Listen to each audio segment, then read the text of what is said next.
All right. I'm not sure if I'm live. Let me check and see. Okay. YouTube. There we go. All right. Yes, we are live. Okay. Nice.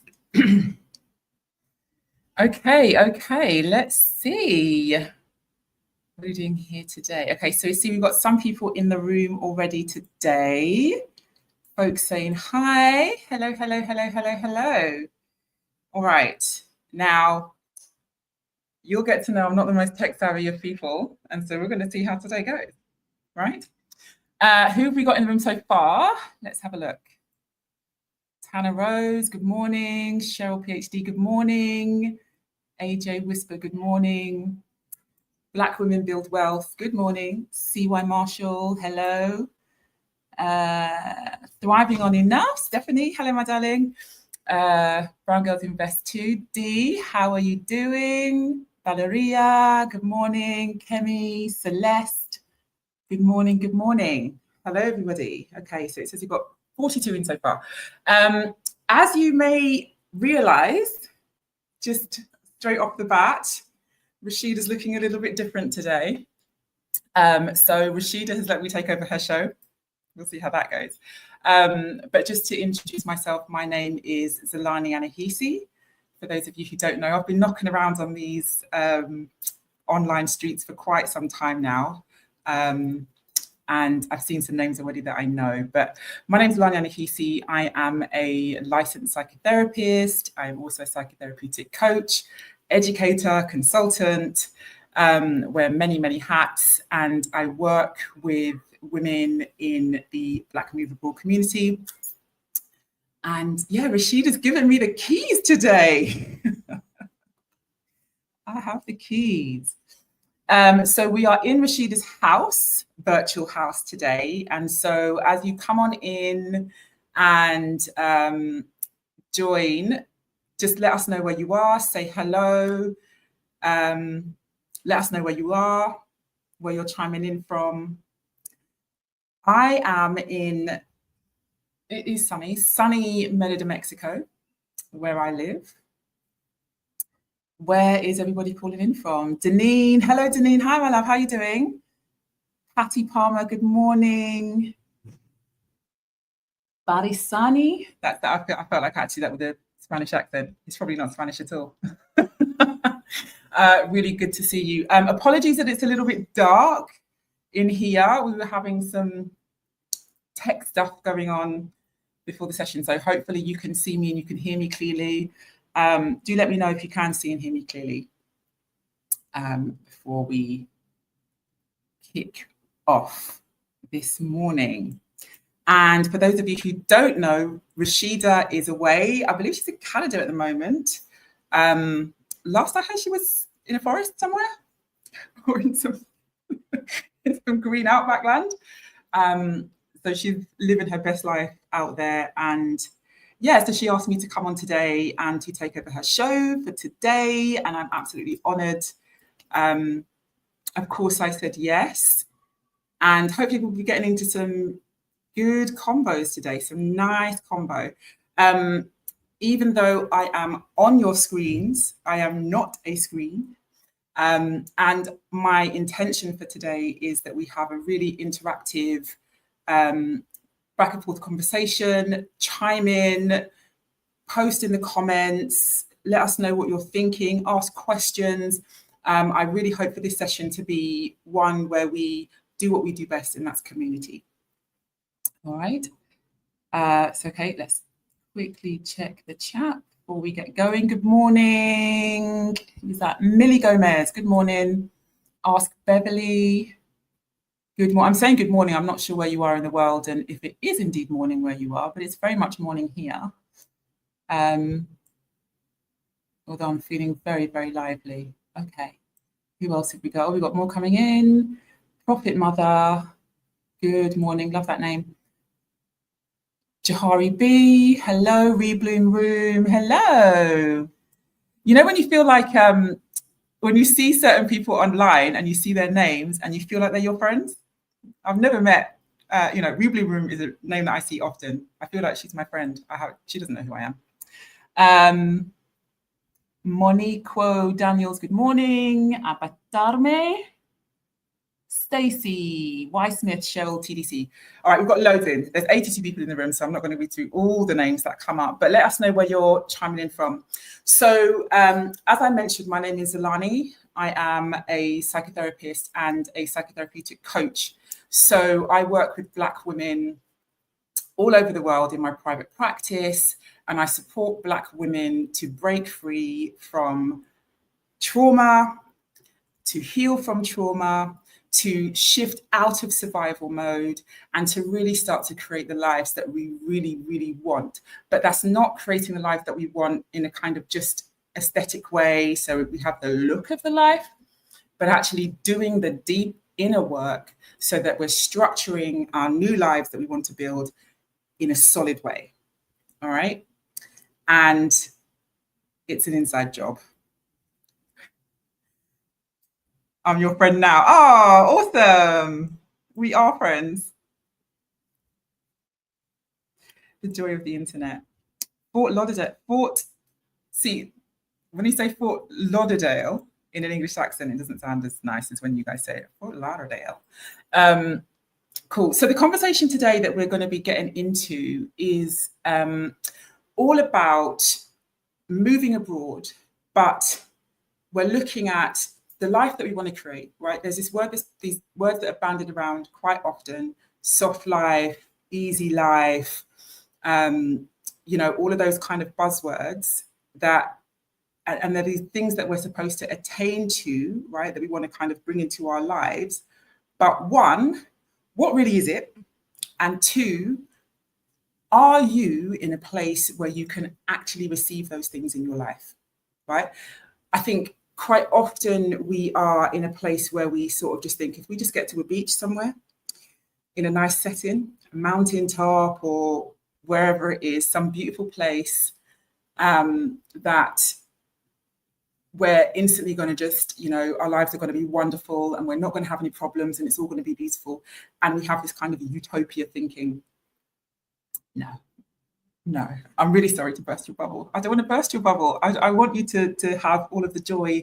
But yeah, there's a few things that we need to clear up before we can get to that point where we're really structuring our lives in the way that we want to.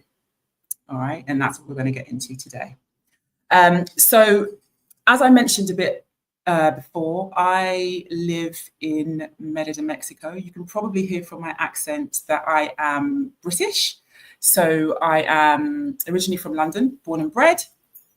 And I moved to Mexico 2 years ago. So I've been living full-time in Mexico with my daughter. I'm a single mum for 2 years now. And this is not my first rodeo abroad. I'm a seasoned traveller. I think I'm somewhere at like, I didn't do a proper count, but I think I'm in the 30s in terms of countries that I've travelled to. And this is the second time that I've lived abroad. So I previously lived abroad on one of the most remote islands on the planet in the South Atlantic, teeny tiny little island in the middle of nowhere. And I'll be talking a little bit about that a bit later as well, and that experience.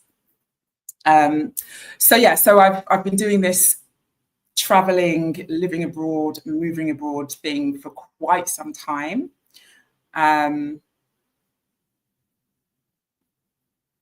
Okay, yeah, sorry, just reading the comments. I've been doing this moving abroad thing for quite some time now.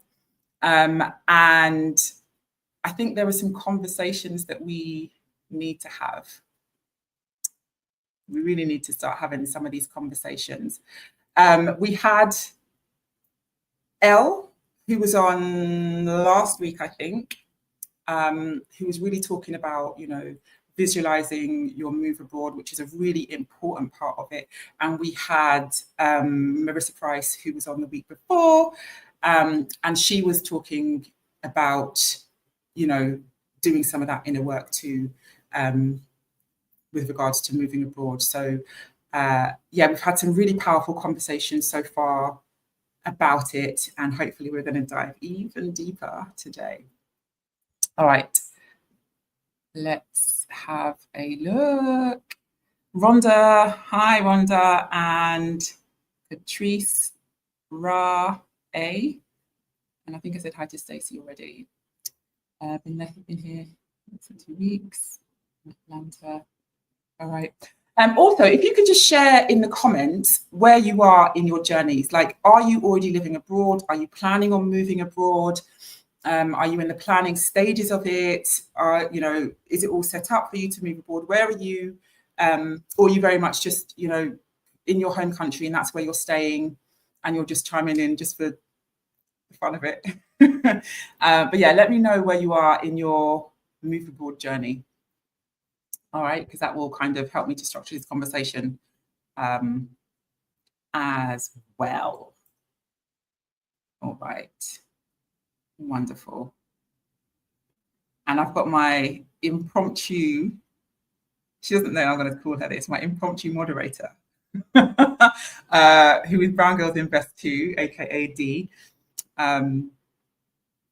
But she shouldn't need to do much. Hello from Bali. All right, nice. Wonder you're in Bali. I've never been to Bali. As many countries as I've been to, I've never been to Bali. And that is somewhere I definitely want to get to. I've heard it's very beautiful. I've also heard it's like really oversaturated in terms of tourism, and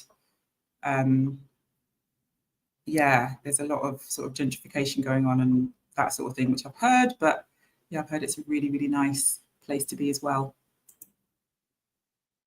Black women build wealth, moving in less than 1 year, single mother with 3 young kids. Life is busy. Yes, I get it.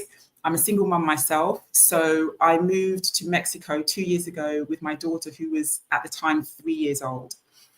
And I moved just on my own.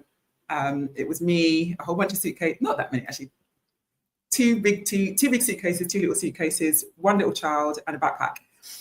And I sold everything, got rid of everything, allowed myself 1 suitcase, which now lives at my mum's house, and then moved abroad. Picky Girls Travels the World is one of the trailblazers. Yes.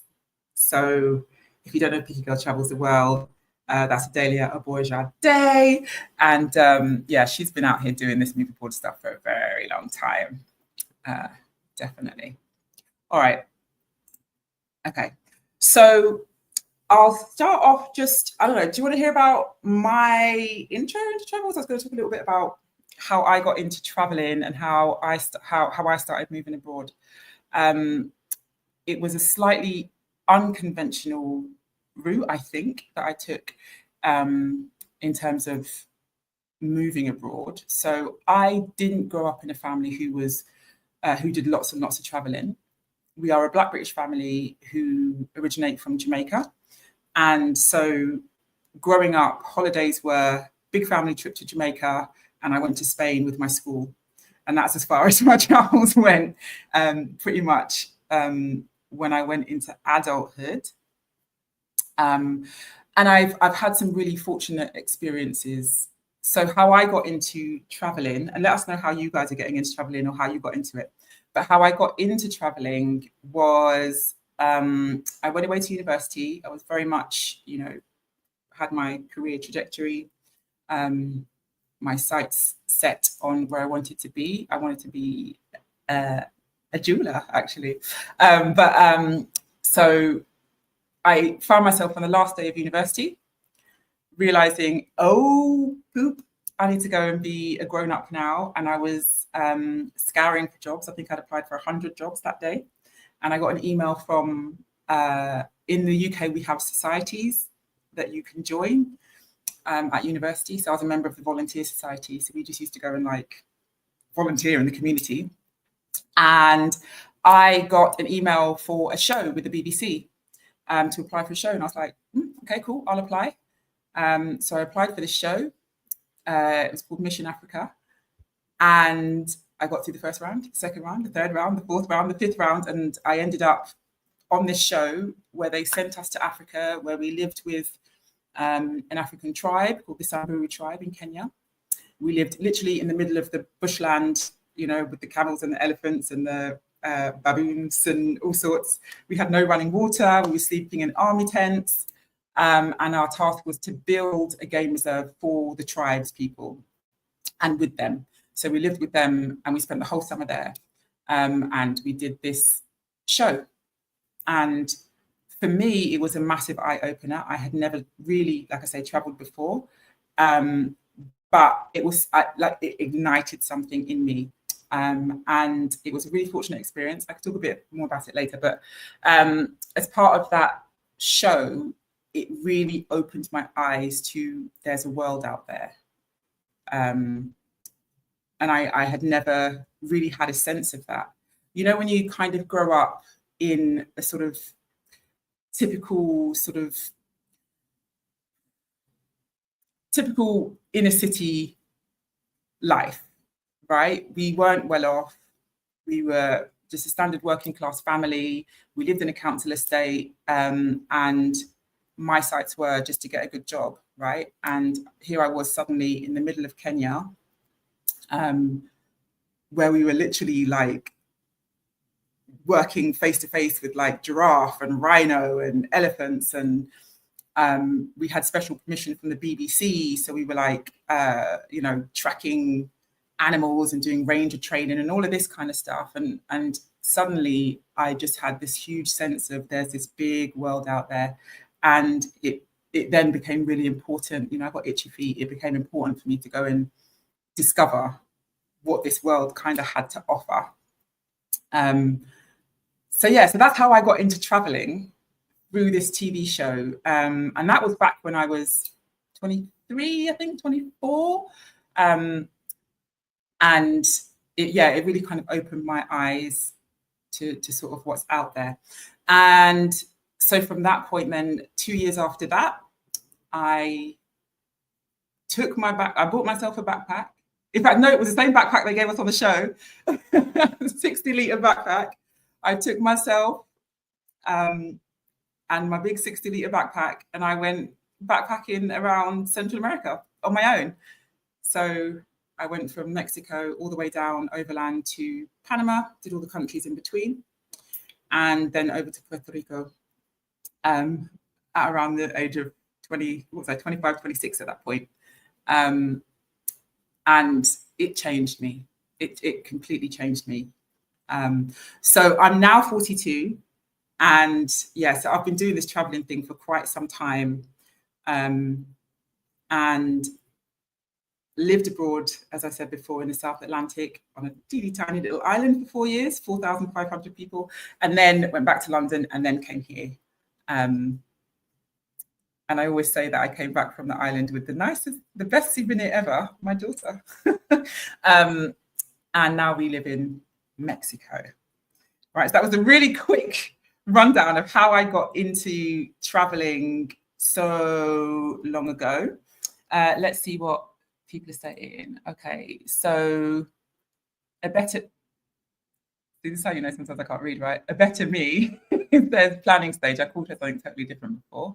So you're on the planning stages of your move abroad. That's an exciting stage to be in. How are you finding it?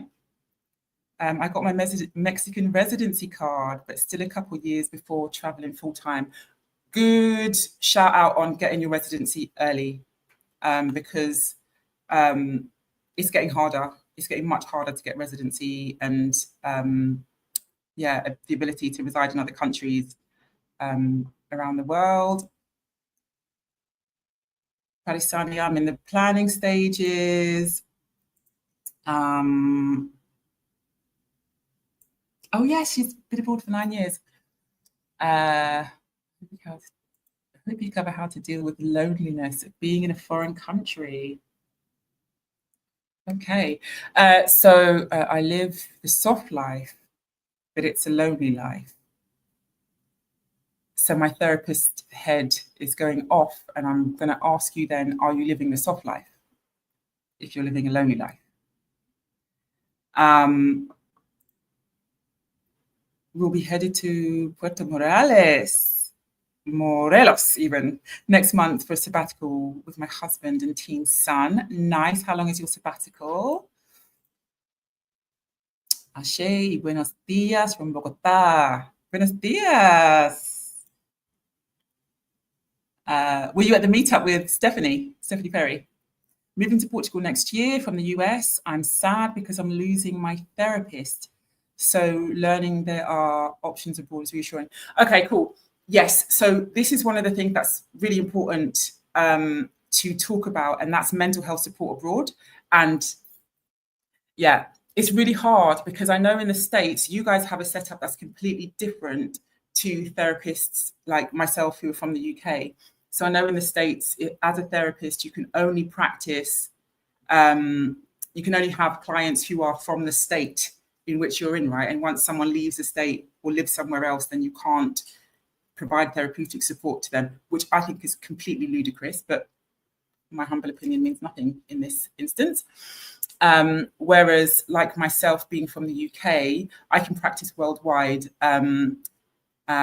We're very, very different in our setup. So I provide therapeutic services, therapy, coaching, and supervision to people all over the world. So I have a lot of clients who are from the States, who have clients from Australia, I have clients in Germany, all over Europe.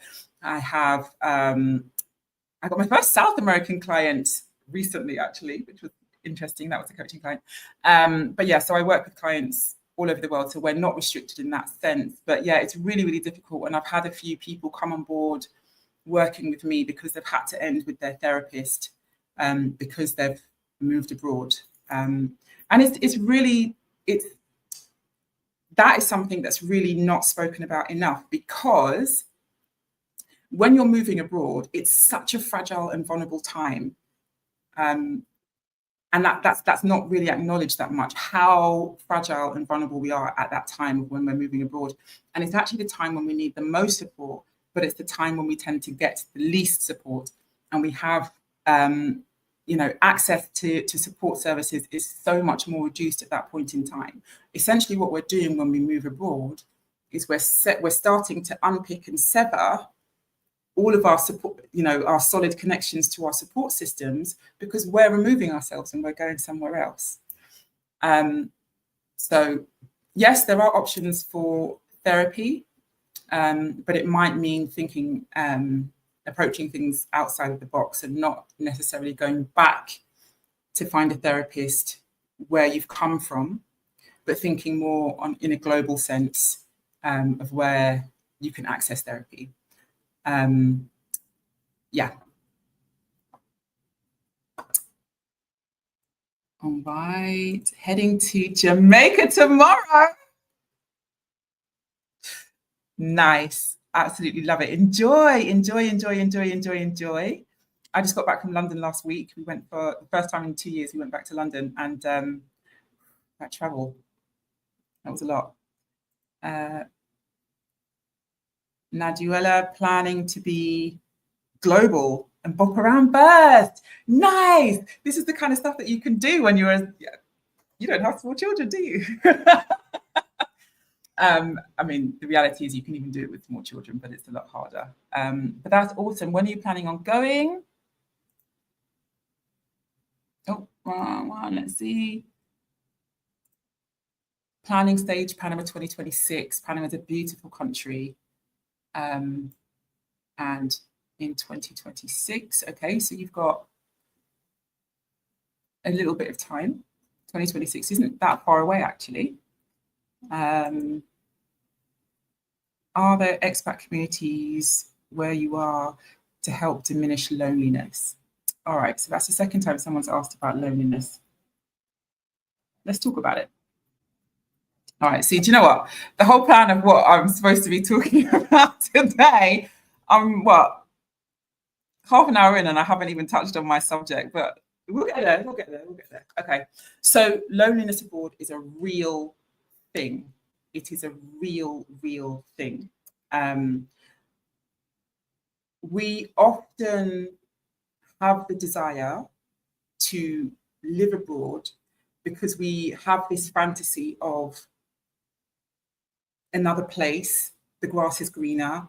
And as I said before, this kind of utopia mentality around things sometimes, that when I get there, it's going to be fantastic. There's going to be people like me. There's going to be community. We're all going to be together all the time. And a lot of people have a really rude awakening when they get to their destination. That's not to say that there's not community out there. That's not to say that you won't find people, but very often it looks very different to the pictures that we paint in our heads before we go. And I've got something to help you with this a bit later. But so dealing with loneliness abroad can be a tough one, right? And this is where, when you get abroad, when you are abroad, right, the point where you step off the plane, you're setting up your new life, you're, in this new environment, baby, that's not the time to think about dealing with your loneliness. And I'm not talking to just you, but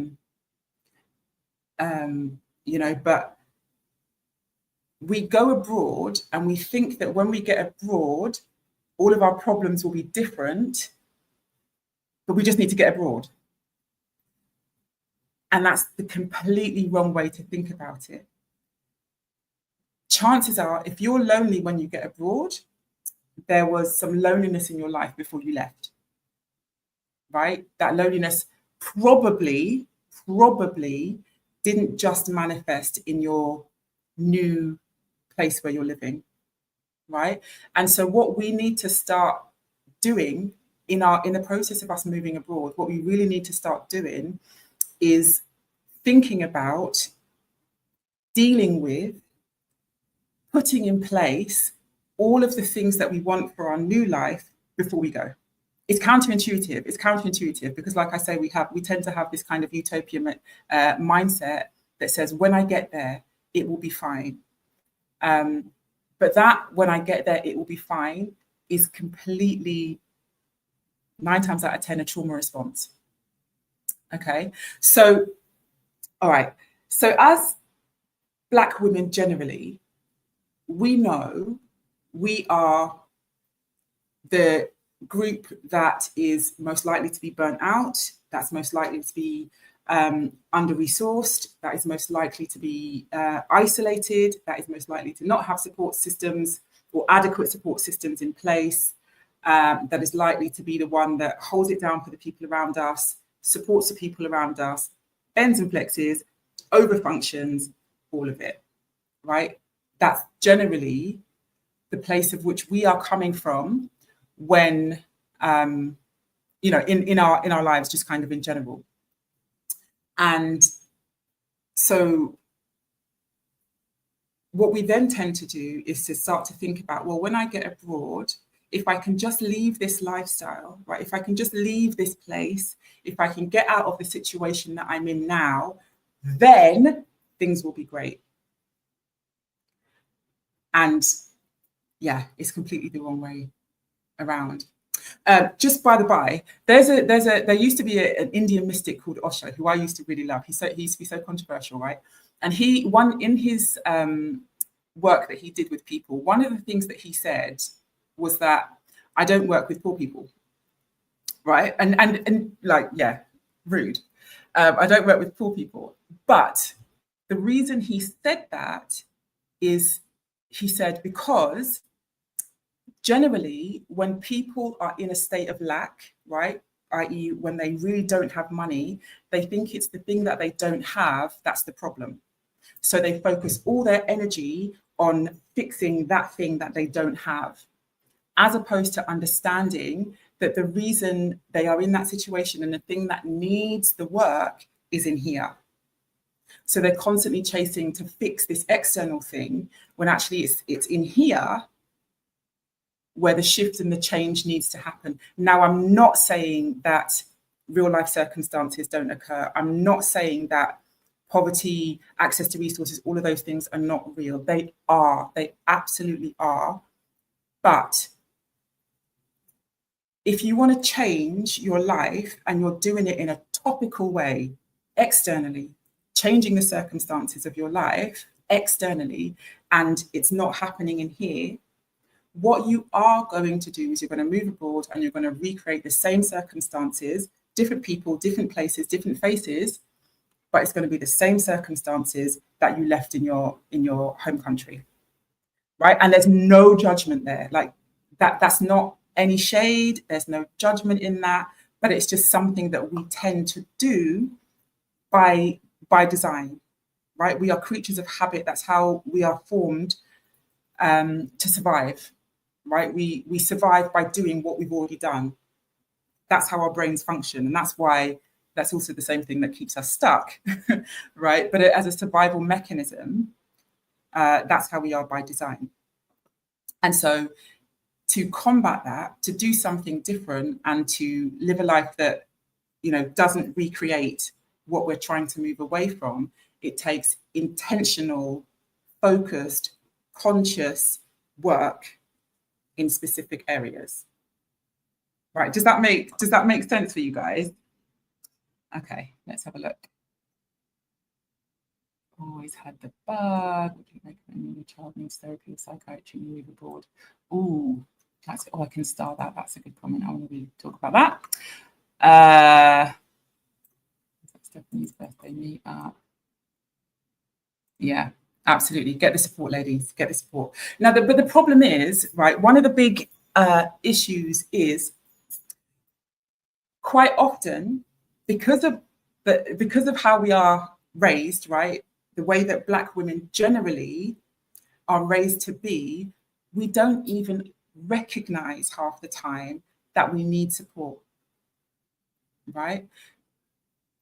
When we have trauma, right, when we're coming from a past where we have trauma, it starts to seep into all areas of our life, right? The trauma shows up in how we relate to ourselves, other people, our relationships, how we treat ourselves, the things that we accept, the jobs that we go for, right? So the trauma shows up in every area of our lives.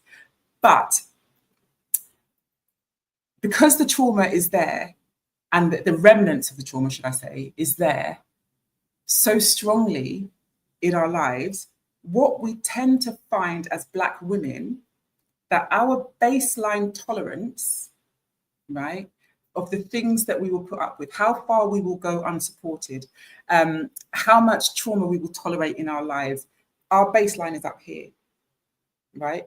Whereas our default baseline, where it should be, is like down here. So we'll have all of this gap here where we will accept certain things in our lives, and we don't even know that we are over-functioning and living in trauma, right?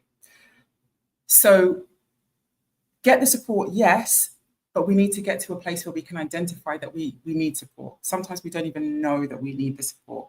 I'm fine. I've been doing this for years. Oh, no. I know how to survive. I know, all of that kind of stuff. Trauma response, completely. Oh, thank you, Kiyoka. Definitely don't want to hijack the convo, but that's exactly why I created.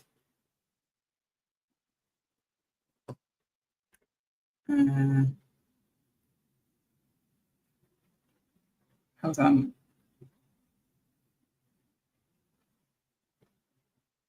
Oh, 1 second. Sorry. What's happening here?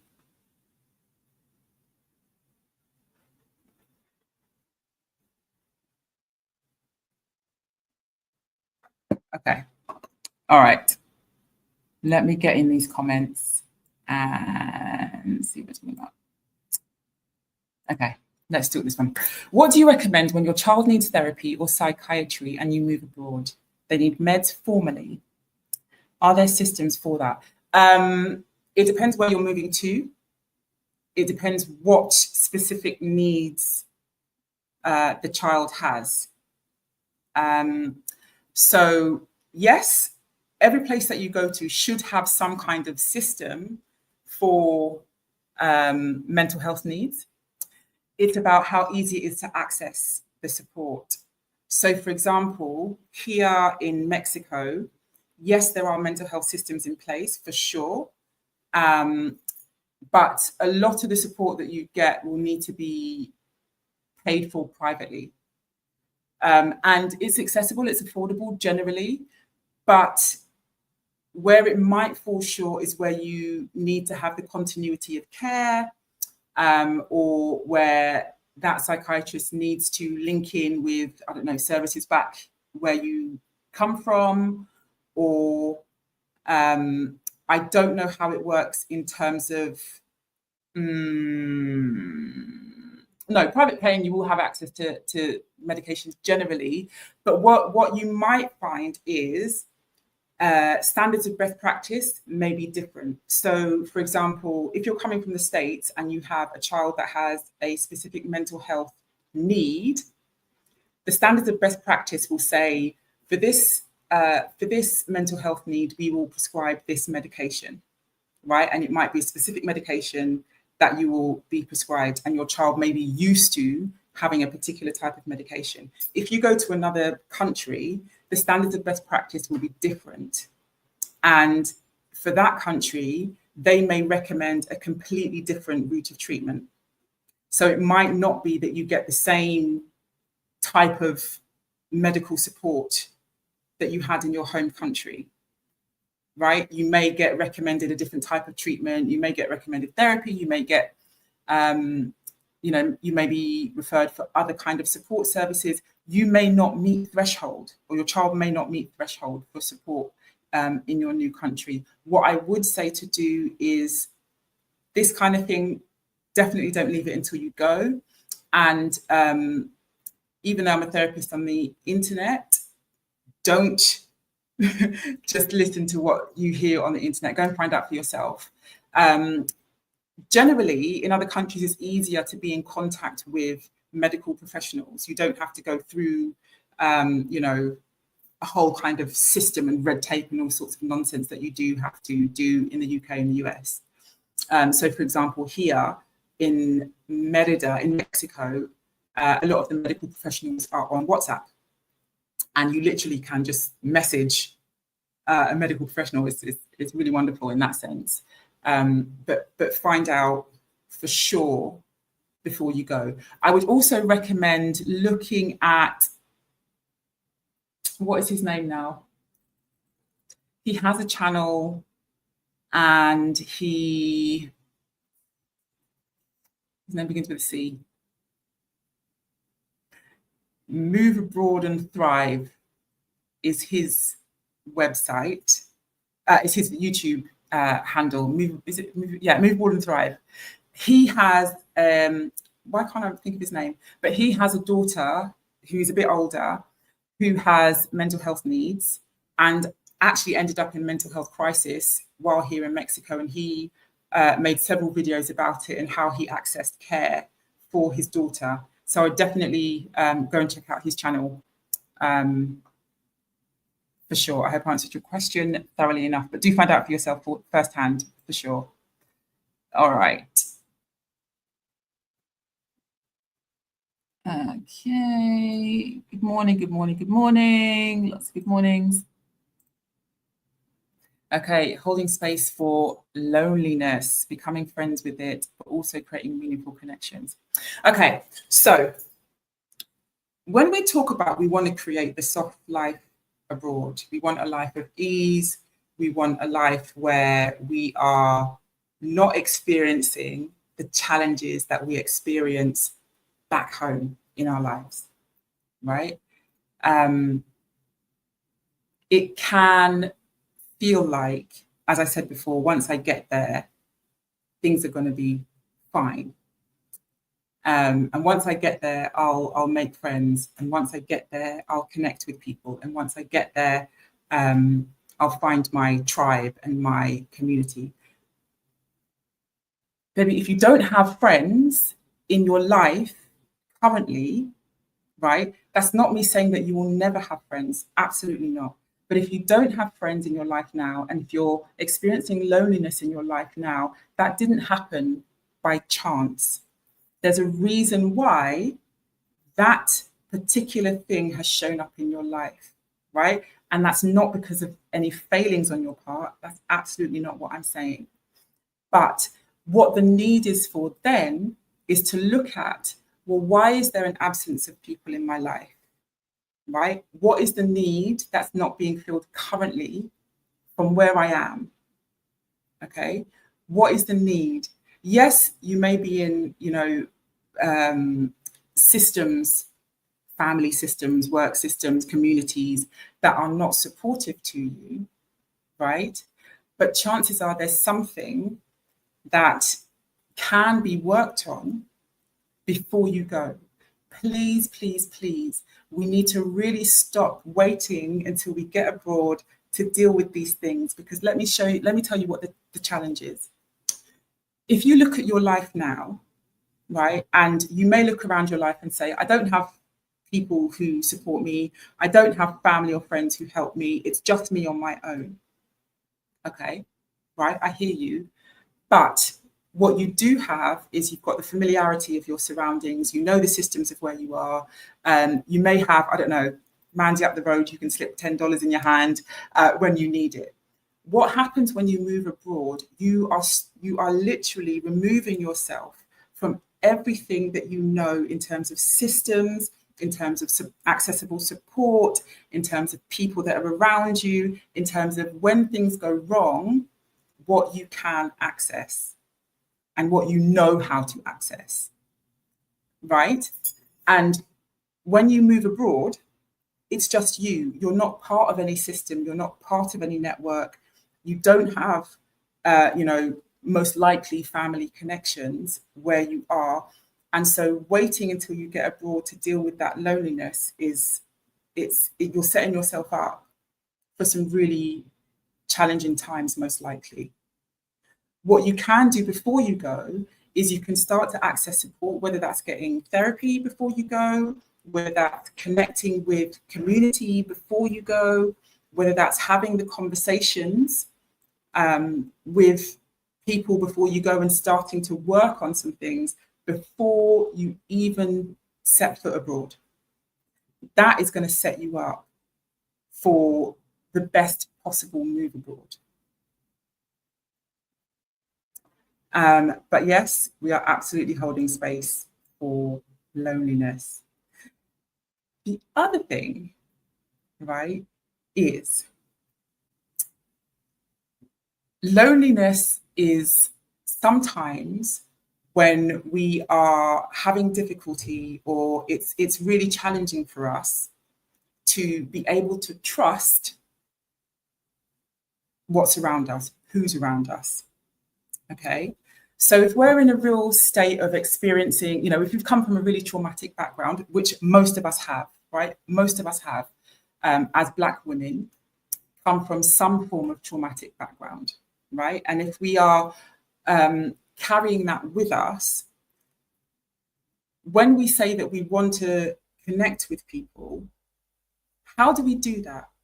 If you've lived a life where you've not felt able to trust the connections, the community, the support systems, the professionals around you where you are, what makes you think that all of a sudden you're going to be able to just trust and you're going to be able to just lean into community and you're going to be able to just unfold and unfurl? You have been operating in a particular way for decades, most likely. And that stuff doesn't just crumble away and fall away and you end up being this different, completely different person the moment you go abroad. You need to get yourself into a position where you start to unhook some of that trauma from the past and work through some of that trauma to get yourself into a state where you're able to receive the goodness. What happens quite a lot here, and we see it all the time here, again, no shade, no judgment, but we see it all the time when we see people come to Medida. We see people come and they are trying to deal with their things externally, right? So they're trying to process and trying to heal by changing the external circumstances of their lives. Then they come here And they find that they'll have a period of where it kind of seems to be okay, right? Things seem to be okay. But then something happens, right? And that proverbial doo-doo hits the fan. And people find themselves in real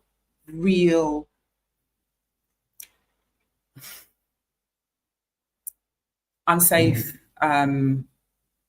sketchy, unhealthy situations. That's not because of, they're doing anything wrong. It's not because they're doing anything wrong at all, but it's just because when you go abroad, you can't just expect to be in a place where, like, yeah, I can live the good life now. I can just turn around and everything is fine now. It unfortunately, it doesn't quite work that way. Right, let me get in these comments because I will just chat for days. Makes total sense. Okay, cool. I'm glad. All right, who's this? I found this out the hard way when I went on a scouting trip to Lyon, France last year. Culture shock and loneliness hit me like a ton of bricks. Yeah. I'm so sorry that you experienced it the hard way. I am glad that you experienced it on a scouting trip and not your move abroad. And so I hope that you were able to kind of work on some stuff before you moved abroad, if that's what you did. Okay. The number one way that shows up for me is believing in the potential in people, in partners, in jobs, in even buying a house. Yeah. So that's probably speaking to the way that we're conditioned, right? Quite often as Black women, we're conditioned to see the potential in things, to see the potential in people, because we're fixers by nature, right? We are the world's problem solvers. And we tend to do that in our relationships, in our connections, in our work, in our jobs. And so, yeah, we can get stuck in that place of trying to see the goodness when there's not really that much goodness, unfortunately. Here we go.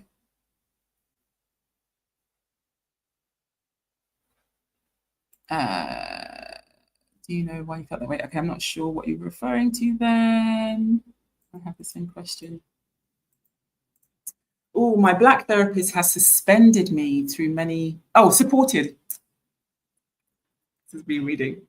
I don't have my reading glasses on. My Black therapist has supported me through many life experiences. I am grateful. Hold on to the good therapists.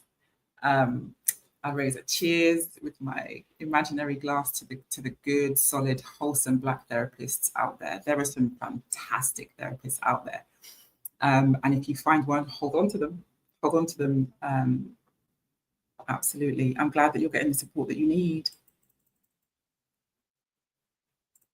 I learned to work on self, having to travel alone for work, knowing and becoming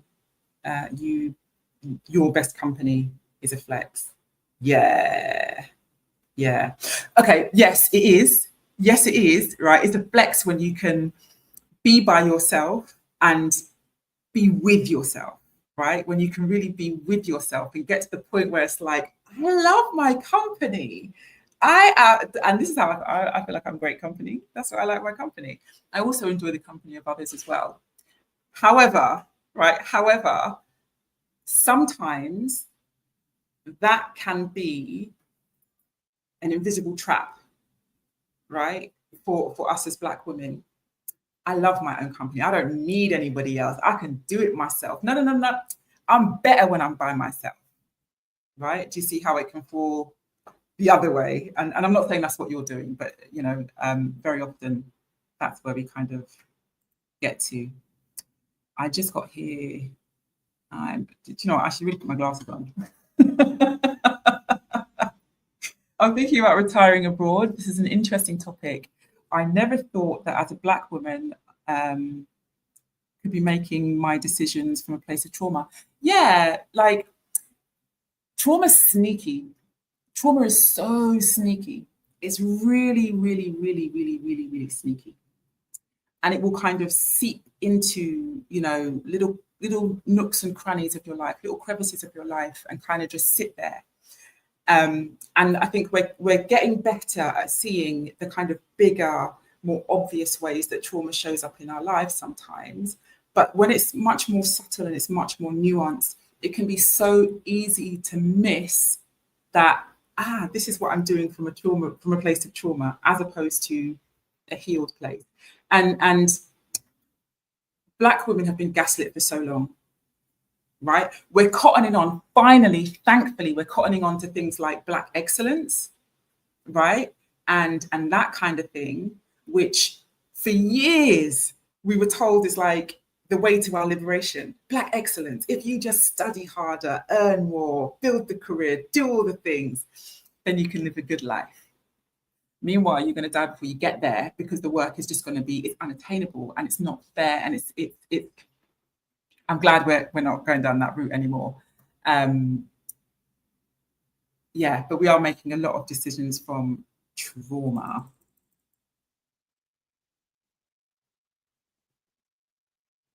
Yes, please do like and subscribe. Please do like and subscribe.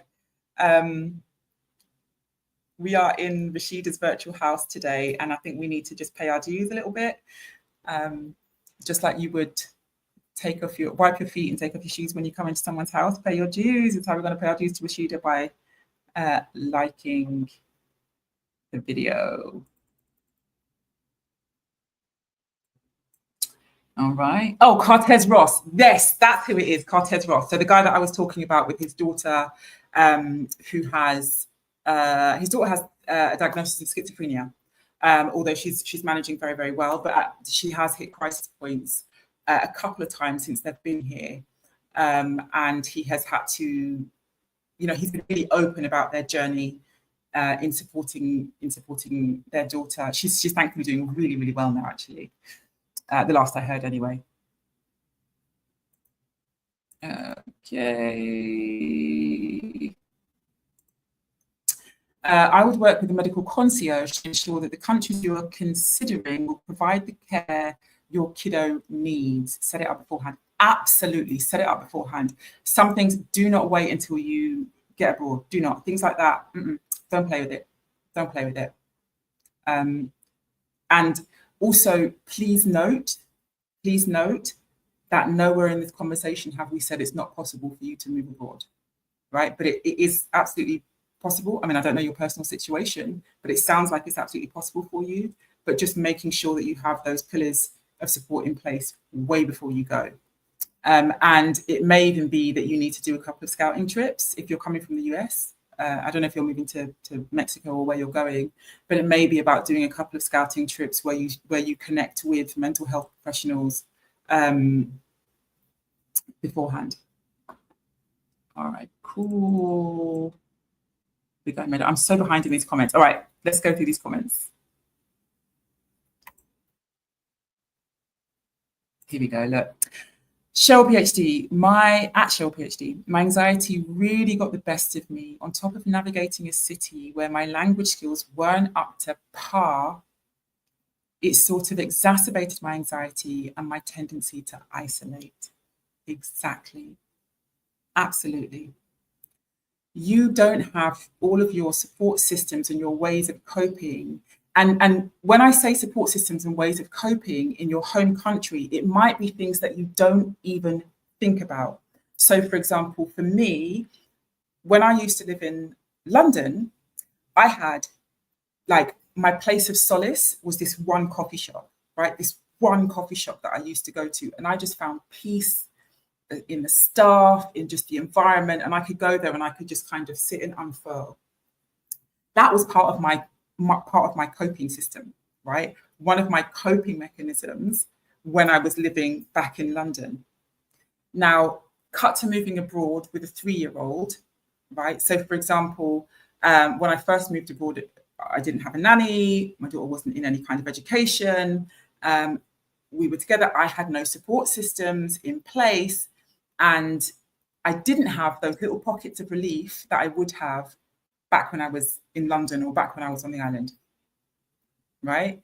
And it sometimes it's really small things that we don't realize really help us in our daily lives that we just won't have when we're abroad. Get yourself the support, please.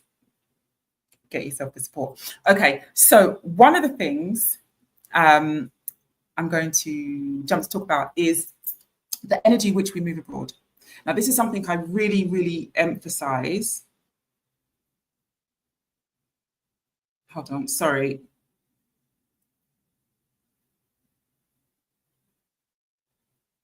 Okay, I can't read two things at once. Right, one of the things I really, really want to emphasize is, that's completely not my train of thought. One of the things I'm going to say is that the perimenopausal woman, sometimes my brain just chips things out of my ears. Yeah, for sure. Okay, I'll come back to that because I lost my train of thought. Let's keep it moving. The language barrier can be intimidating. If people are already, if people are already abroad, do you provide services to help people deal with loneliness? Absolutely, yes. So I'm a psychotherapist and I am a, so I'm just going to adjust my aircon. I'm a psychotherapist and a psychotherapeutic coach. So I support women, Black women like yourself, moving abroad. Now, I'm quite uniquely placed, as I said, because I'm from the UK, I don't have the restrictions of working with people from a particular place. So I can generally work with people worldwide. I think my insurance restricts me from working with people from I think I saw Uzbekistan or something is one of the restricted places. But other than that, if you're not from kind of, there, I can sort of work with you. I don't know why that was on the, of a list of people, list of countries I can't support, but who knows? That's what my insurance says. So yes, I absolutely do provide support for Black women. Currently, I have on my books, I've got 2 openings for individual therapy work, short to medium term individual therapeutic work, and I have something exciting coming up in the way of coaching. So I do provide one-on-one coaching as well.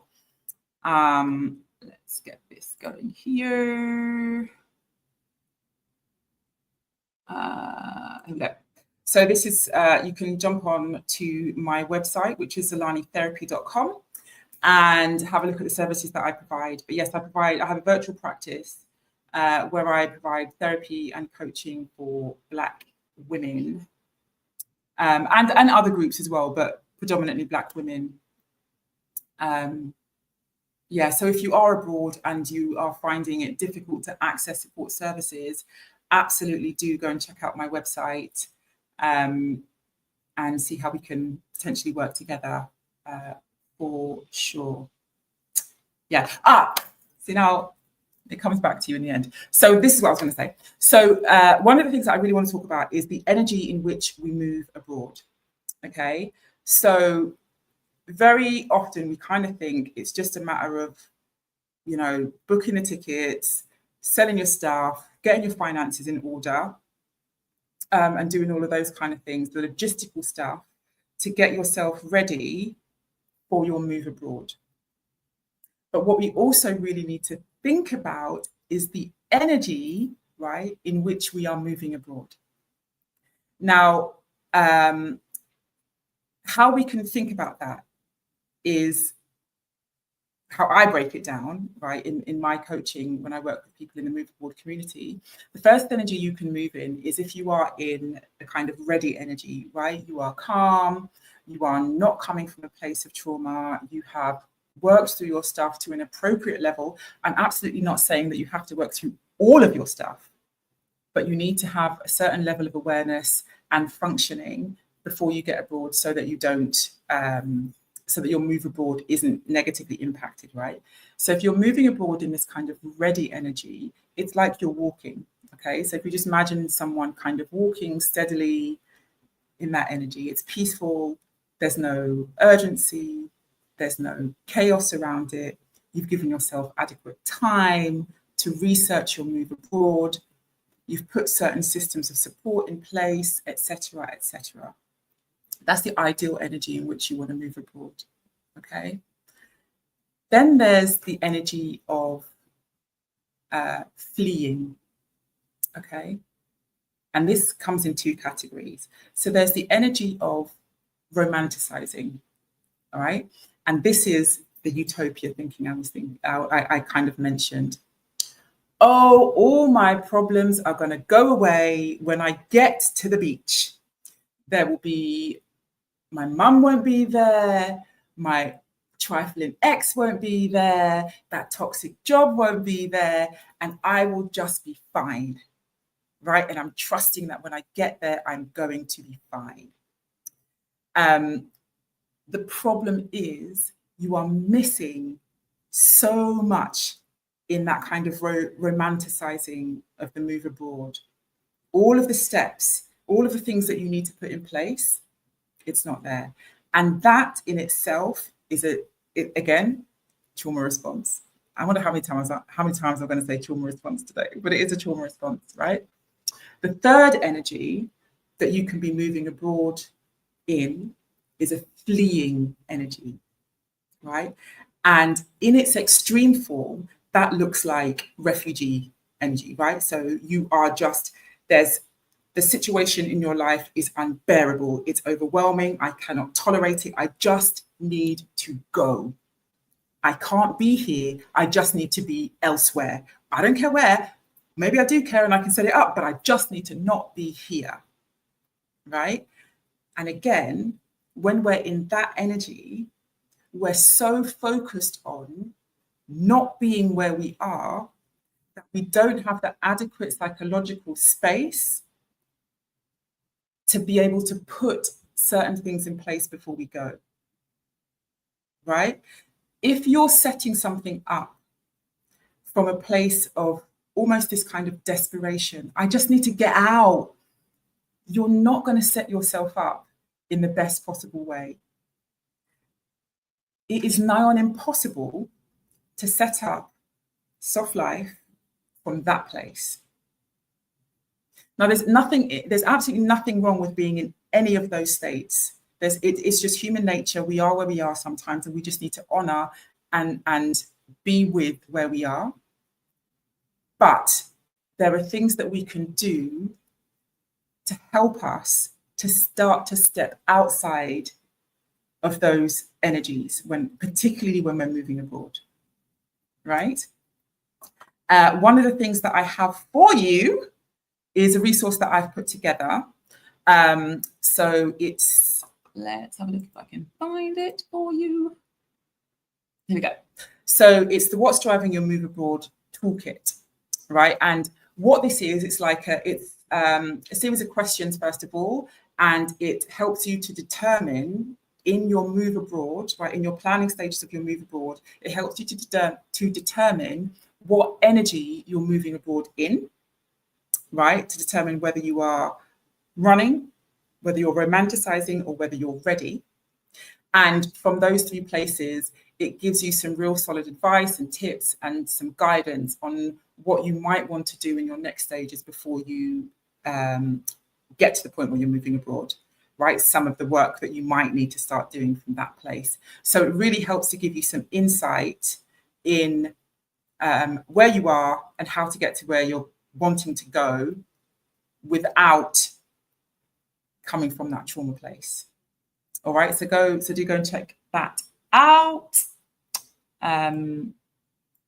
Cool. Well, let's jump back into these comments. I'm so behind in these comments, guys. Question. Okay.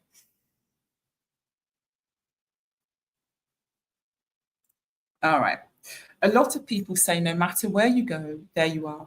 Many people think their problems are location-based. How do you tell the difference? Well, just spoke about that.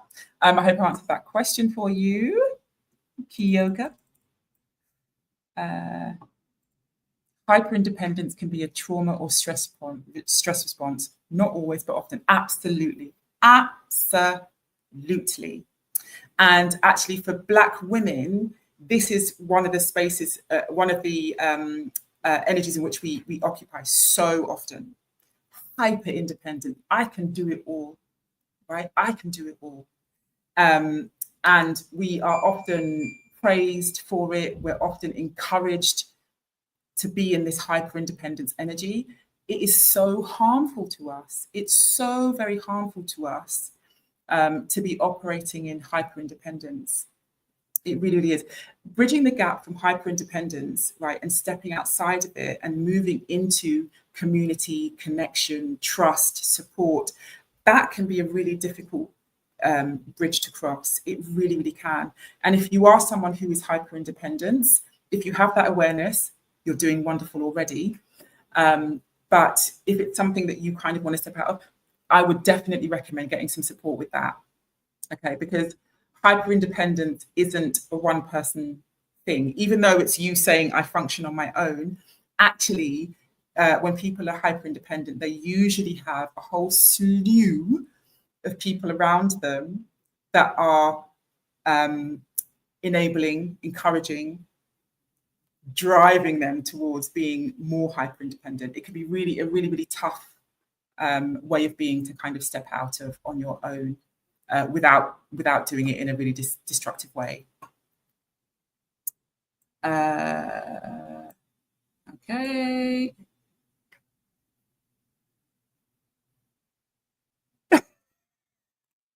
Did I drive the point home enough? I hope I did. I hope I did. I hope you guys get sick of hearing me talk about this stuff, right? And because I want it to change for us. Like, I really want it to change for us.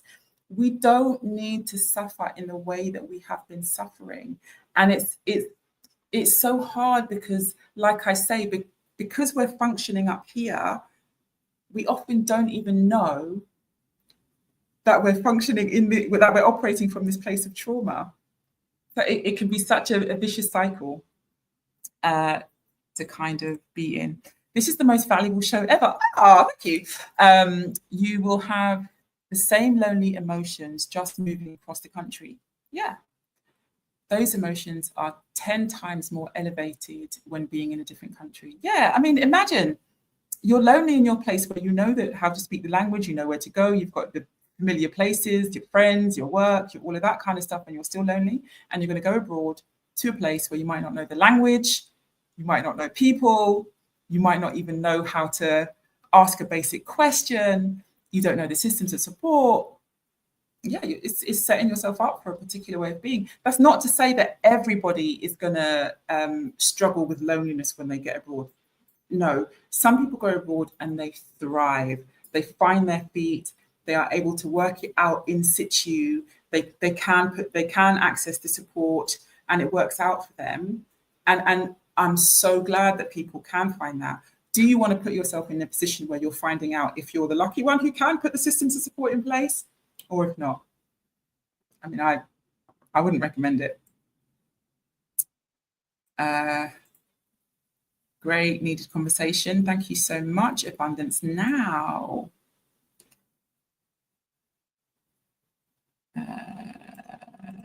Scouting for mental health support abroad is such a good idea. Yeah, absolutely. Just as you would scout to find the best bank account, the best company to bank with, you'll find the best grocery store for you when you go abroad. You find the systems of support as well.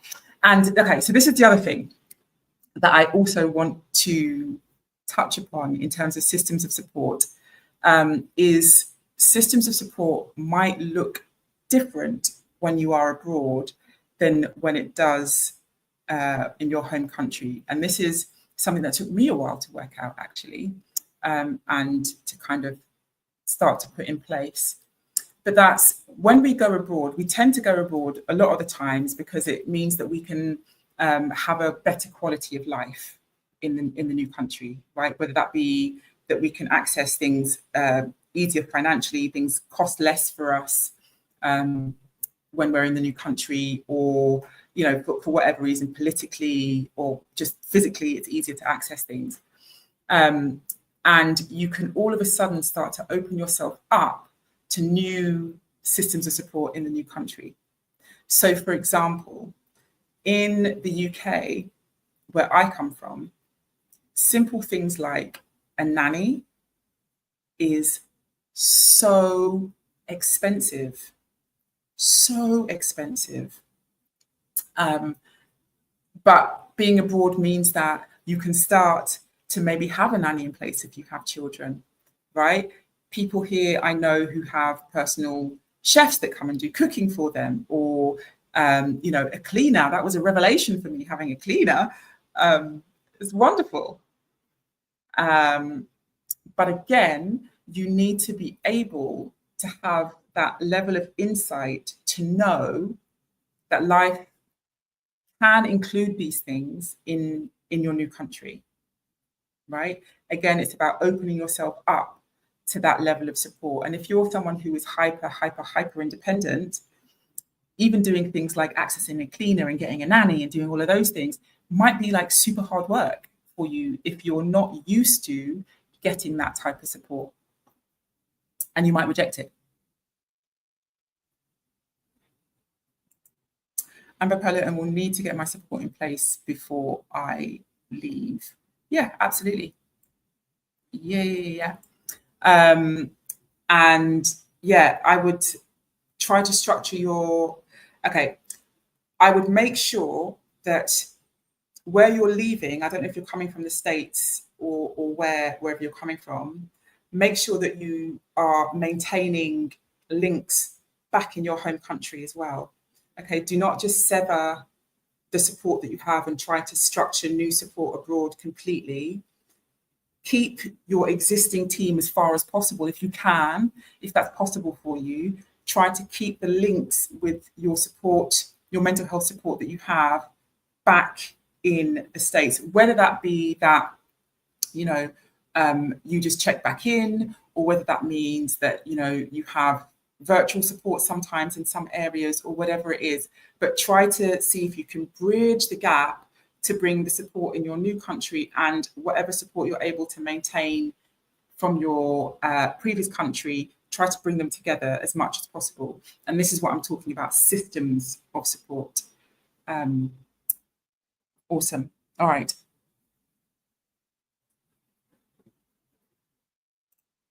What are some of the other things no one tells you about regarding the soft life? Okay, so one of the things that nobody tells you about regarding the soft life is that social media lies. Right? Because the soft life is not an external job, the soft life is an internal job. And while the soft life might involve, right, doing and engaging in certain things, you see people getting pedicures, and you see people going to the spa and getting massages and all of those kind of things, increasing your self-care. It absolutely can include those things, but in and of itself, it is not those things. That is not the definition of the soft life. The soft life, essentially, what nobody tells you about the soft life essentially is that point when you step out of survival mode, right?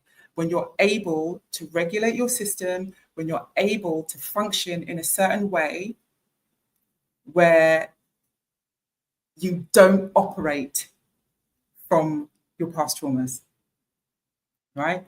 That's the soft life. The soft life is not, I can now just afford to go and access massages and manicures, pedicures, and I mean, get them if you can, right? Get those things because they're lovely. But that's not the soft life, because who in you is showing up to those massages, those manicures, those pedicures, and all of those kind of things? Who in you is showing up? If it's the traumatized you, if it's the over-functioning you, if it's the, oh my gosh, life is so hard and I just need to, that kind of energy. If you're showing up for those massages in that energy, then you're still in survival mode. Survival mode and soft life cannot coexist in the same space, essentially.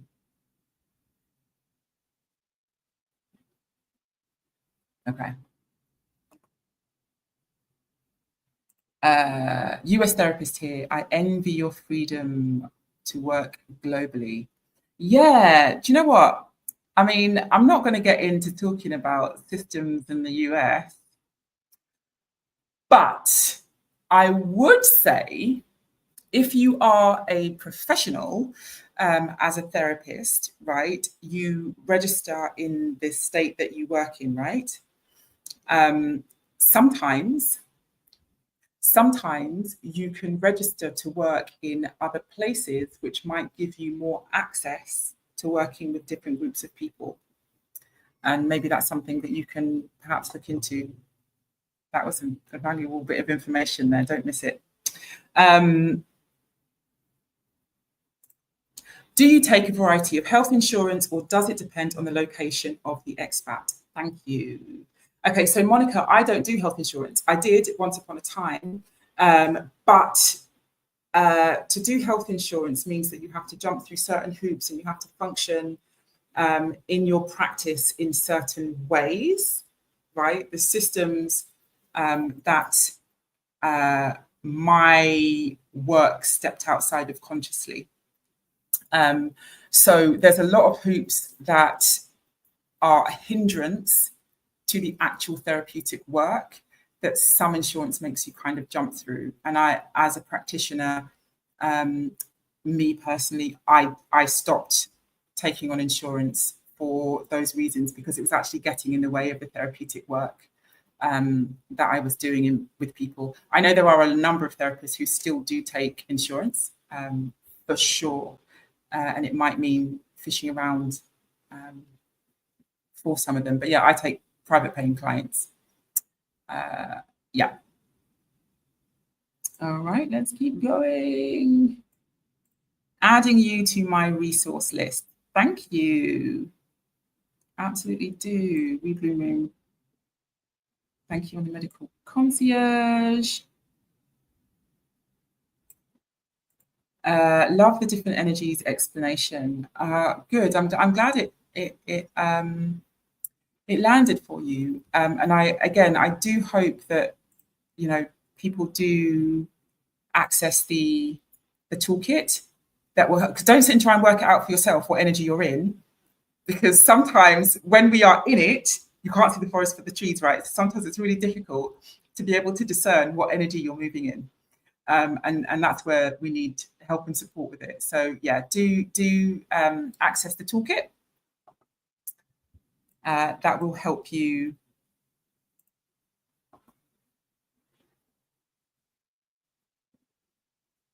Okay, who's that?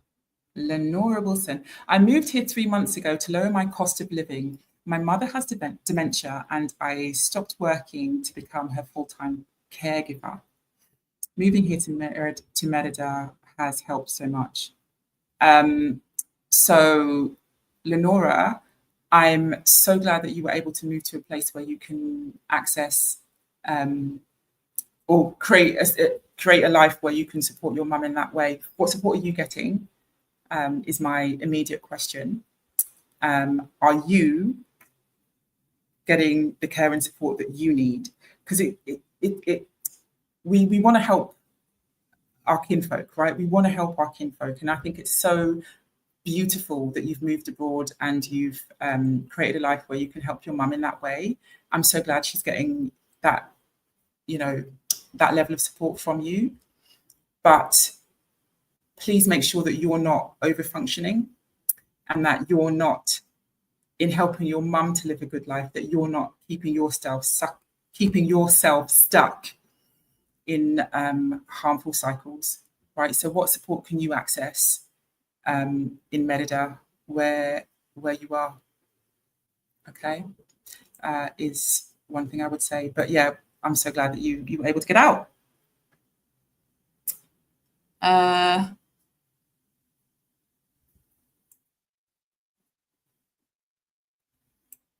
Cheryl, what about my meds abroad? No, can't leave therapist. Cold turkey. Have already talked to her about check-ins. Okay, good. Yeah, maintain those links as much as you can. Medication abroad is very different. I can't advise it because I don't know where you're moving to, and I don't know all the medical systems abroad. But again, going back to Cartes Ross, one of the issues that he had was that the antipsychotic medication that his daughter was on, they weren't able to access it in Mexico. And they were trying to give her a different type of medication, which wasn't helping her in the way that her previous medication was. So things like that can really impact your experience of living abroad. And this is why it's imperative, if you have medical needs, mental health needs, that you connect with professionals before you go. Right. And when I say connect with, I don't just mean like, sending a message and finding out, like really connecting with and speaking in depth with as much as you can. And that might mean that you need to get some language support to do that if it's a country that speaks a different, that doesn't speak English. Cool.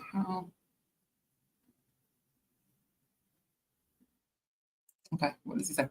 How might growing up in an environment where I had to stay alert or overly responsible affect my fear of relaxing or being my fully centered self in my move abroad journey, especially while parenting?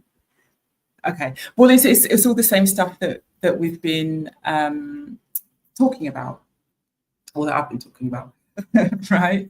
So if you have grown up in an environment where you have had to stay overly alert, right, hypervigilant, where you have had to be responsible for other people, right, more than your fair share. You've had to take on the responsibility of other people's needs, which probably meant prioritizing other people before yourself. Okay, if that's the way in which you grew up, what happens is over time that starts to become your default way of existing in the world, right? You'll find that in your relationships with adults, in your romantic relationships, even in your work relationships, the same type of thing will start to show up, that same patterning, right? If you are hypervigilant, the very nature of being hypervigilant means that your body is in a state where it thinks your existence is at threat. The reason we get hypervigilant, right, is because when we are back in the day, right, way back in our evolution, we had fight, flight, and freeze response. I'm sure you've heard about them, right? And what that fight, flight, and freeze did for us is it helped to keep us alive. If we had some predator that was coming to kill us, we had to be able to switch off our thinking brain, right? Because the thinking brain is too slow for survival. And we had to kick in our instincts, right? So the reason you're hypervigilant, right? Hypervigilance is the state of where you're literally, your pupils dilate, your blood pumps around your body faster because you're looking for an escape route, you're looking how to stay alive. If your body is in a state where it is looking for how you can stay alive, that means that you are in the thick of survival, right? Now, survival mode is wonderful, but we were supposed to be in survival mode for like minutes. But what has happened because of the way that we live now, many of us exist in survival mode for years, for decades, for lifetimes, right?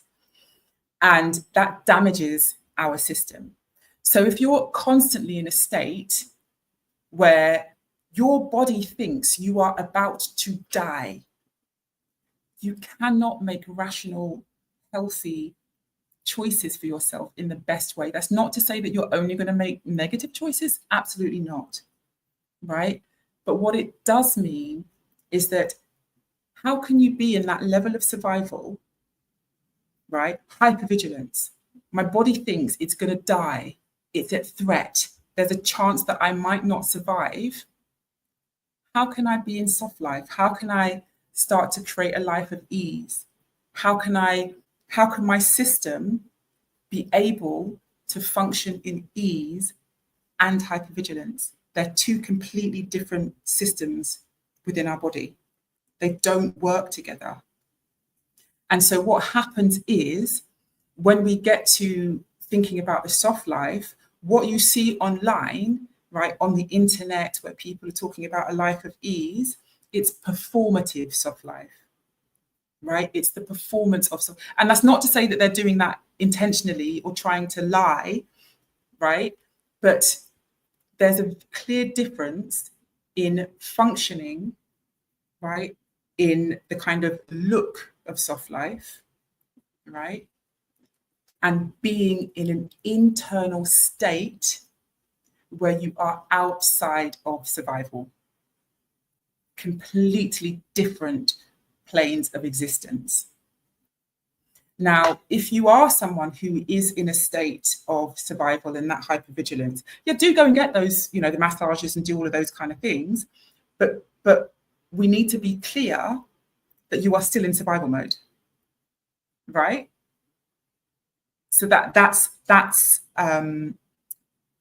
how we kind of get stuck with things sometimes. My virtual therapy has got me together. Yes. Absolutely love it. Now, many of us are in a position where we can access therapy. Some people are in a position where they cannot access therapy. And sometimes we need to engage in certain things that can kind of hold us over, if you like. Get therapy. Please do work to get therapy if you can. Therapy is not the be all and end all of everything, FYI. There are other ways that we can kind of support ourselves as well. I have coming up Liberation Blueprint course. So starting on the 3rd of August, I will be launching my course. It's a standalone course. It is not therapy. It is not group coaching. So I did group, I think I've seen some of one or two of my old group coaching clients in here. Hey, won't say who you are. So it's not group coaching. It is a standalone self-study course that is the first stages of helping you to step outside of survival mode. Okay, it is not going to be the thing that gets you out of it and gets you living on, in this utopia land, right? Because that's actually much bigger work that does involve working a lot of the time one-on-one with people. But yes, I have my course, which is still a self-study. My doorbell's going off. Is it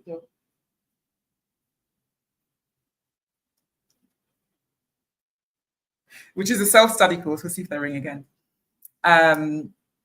Where you can start to do some of this work for yourself in the beginning. Now, I have a exclusive offer for you guys on this conversation that ends at 1:30 today. That is my door. Bear with me 1 second. I think that's my daughter and my nanny that have locked themselves out. One of the things that you're going to find with me is that I'm going to come with real life. Bear with me 1 second. I think I need to go and let my daughter and the nanny in.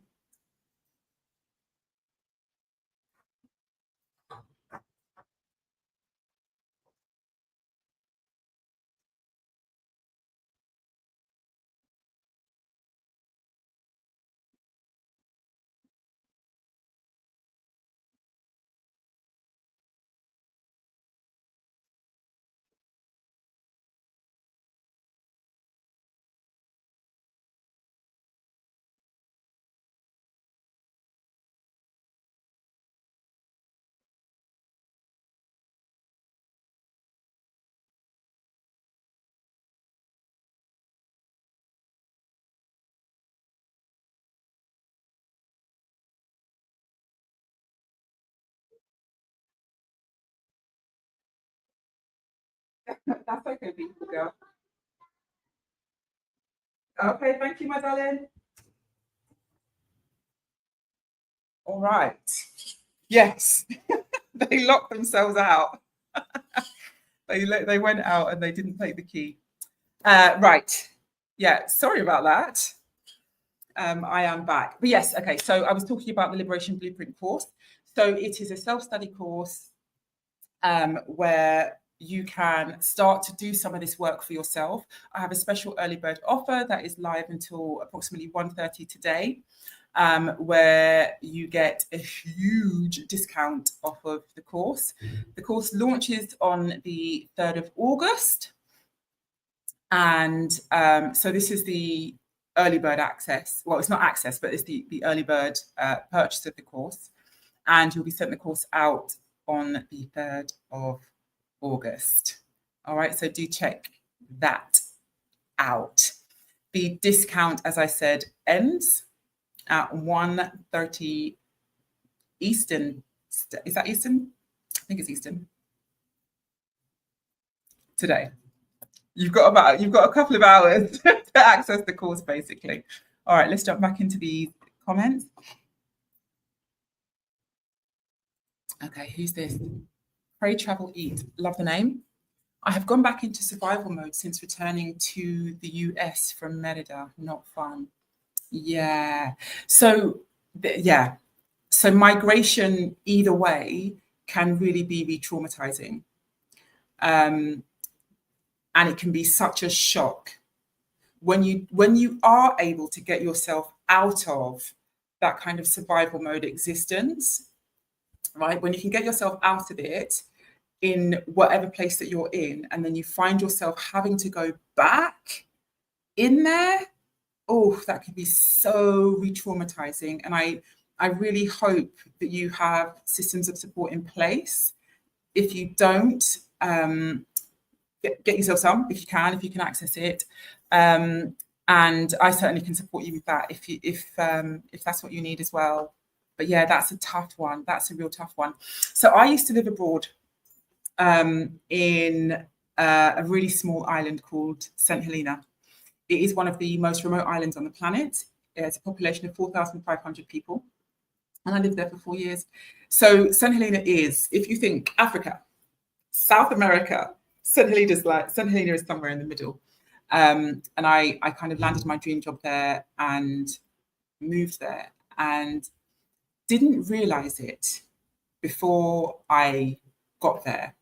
I didn't realize how much even I, as a therapist, was still holding on to a lot of the trauma, right?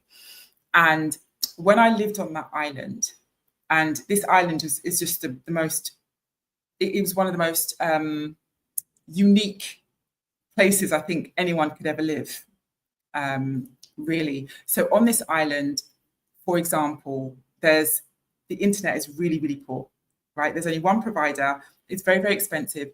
So what you find on the island, you don't have this kind of on your mobile phone all the time way of living. A lot of people don't even have the internet. Television, you don't get news, you don't get any kind of television from the outside world. Oops, sorry, I just bumped everything. Yeah, from the outside world. And so the existence, and being one of the most remote islands, I was one of the first people that moved there when the plane started from South Africa. The month before I got there, the only way to access the island was a 5-day ship ride from South Africa. I was lucky I flew, but even then, there was only one plane a week. There was only one plane a week that came and left the island. So we were really living in this unique bubble on this island. And what that afforded me the opportunity to do is to really get into my inner work in a way that I could never have done, I don't think anywhere really else on the planet in the same way. And yeah, I was really brought to my own trauma, my own ways that I needed to heal from my trauma. And I'm someone who's done a lot of work, right? Now, I understand that not everybody's going to be able to put themselves in that situation where they're living on a remote island and they're facing themselves, right? Because on this island, you face yourself. And when you move abroad, you will face yourself. right? But what you can do, as I've just said, is if you are able to get some support, right, whether that's with me or whether that's with your therapist or some other kind of coaching or whatever, get the support that you need. Okay. I went about on that island, I went about it the hard way, but it did mean that I got such beautiful healing that I just couldn't have had anywhere else kind of in the world. This is an excellent live session. I needed the exposure to these perspectives. Oh, thank you. All right, let's scroll all the way down. I'm so sorry for being behind in these comments. I did tell you that I'm not a tech savvy person anyway, so I hope you managed your expectations. Here we go. As a therapist yourself, did you find that you had to work through some of the trauma from the UK after your move to Merida? How was the work through the process for you? Okay, yes, absolutely. So when you experience trauma, now, first of all, we need to really just acknowledge the normality of trauma, although it is awful in itself. What trauma is, it's a complete, it's something that completely overwhelms your system in the most disruptive way. But actually, everybody carries some form of trauma, okay? And it's about how we relate to it. So what the important bit is identifying how you relate to that trauma. Okay, and this is one of the things that we go through in the Liberation Blueprint course that starts on August 3rd, right? Is how you relate to your trauma. This is a thing that people often miss in their healing from trauma.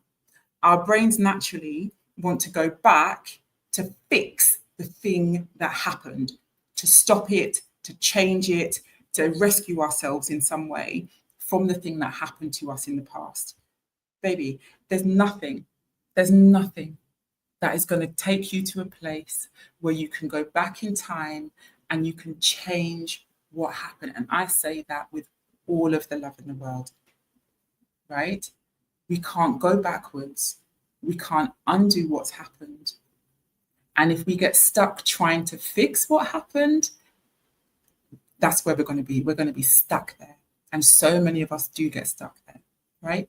But if we can take it to the now, if we can come at things from a place of where you are now, in this very moment, today, how is what happened before affecting my life now, then you can start to work through some of that stuff, right? That's the key. And so, yes, so when I got to all of my move aboards, all of my traveling, it's a continuous journey of kind of working through the stuff that comes up. Like I say, trauma can be really insidious and it can kind of just, in my old house, we had lizards, right? Them little geckos, and they hide like in these little nooks and crannies. Like they'll just kind of wiggle themselves into like these tiny little nooks and crannies. And then, you don't even know that they're there until one day you're cleaning and this thing just jumps out, right? It's a bit like that. Trauma kind of hides in all of these little nooks and crannies of our lives. And sometimes we need to kind of do a bit of like excavation work, right? So yeah, and my life is no different. My life is absolutely no different. There's a lot of things that I've had to work through and face and make peace with, to heal from. Now, one of the things that I will say, I don't do it alone. There are systems of support that are in place that help me to work through those things, right? And that is important. Again, when we go back to the hypervigilance and the overfunctioning, hyperindependence, and the overfunctioning of Black women, generally we try to do things by ourselves.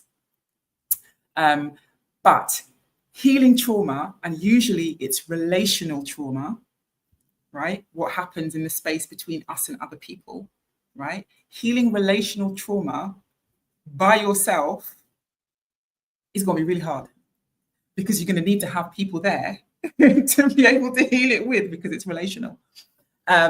So yeah, putting those things in place as much as possible. So I am a therapist who has a therapist. I'm a therapist who has a supervisor.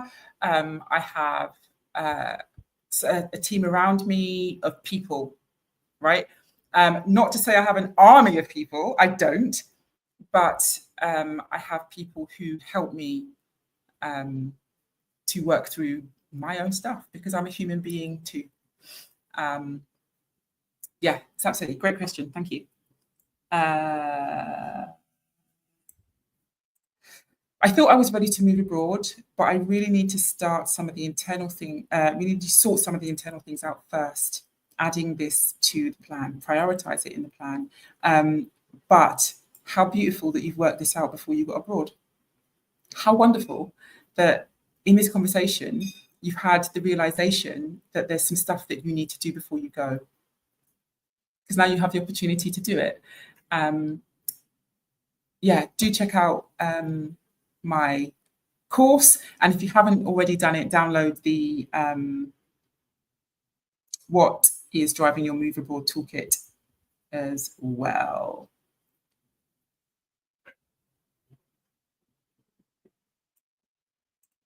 Yeah, I was very at peace in Merida. The cost of living and the crime rate here in the US has me stressed out. Yes. Yeah. Yeah. It's really hard to heal, like really heal, do the healing work of trauma when you are constantly being re-traumatized by the environment that you're in. It's nigh on impossible to do that real deep level of healing while on a daily basis you are being re-traumatized by the very environment that you're in. And that's the beauty of being able to travel and live in other places, for sure.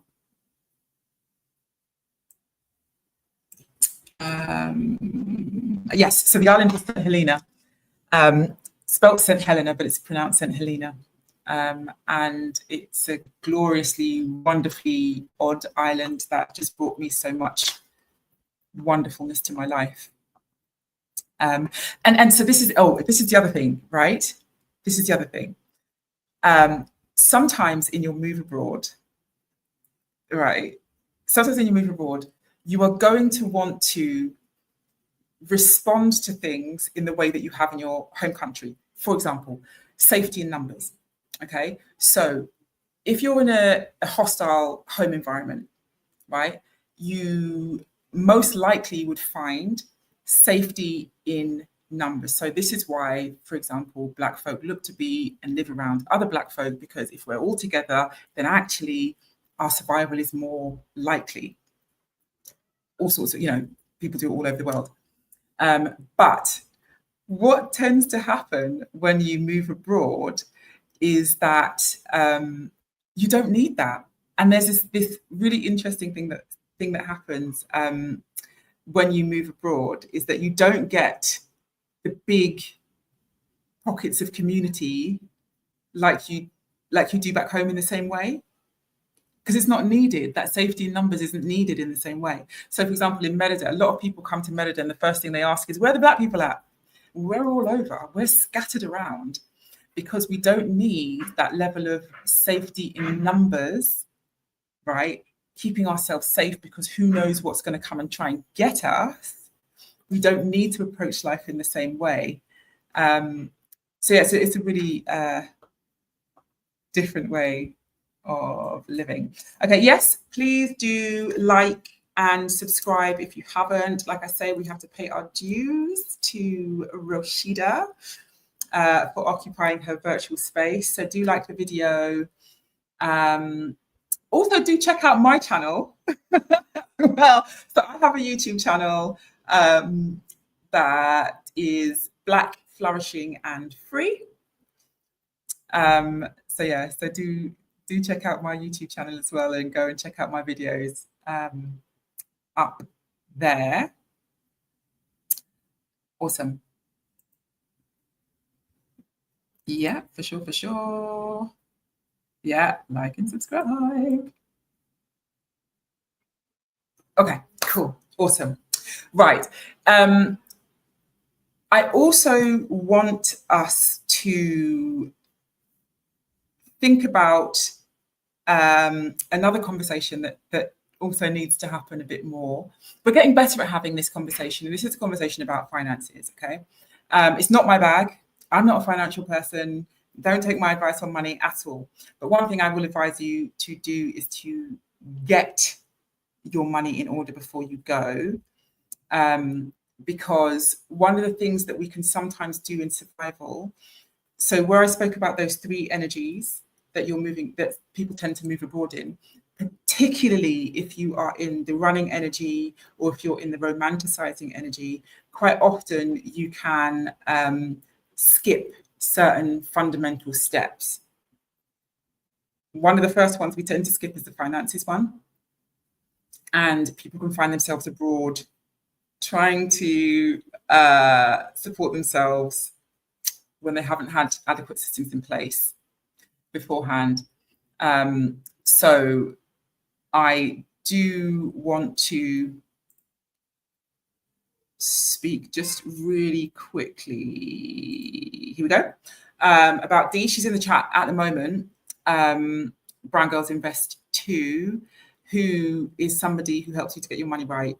And in the bit where you're about to move abroad, one of the really scary areas for a lot of Black women is money, right? Again, as a trauma response, buzzword for the show.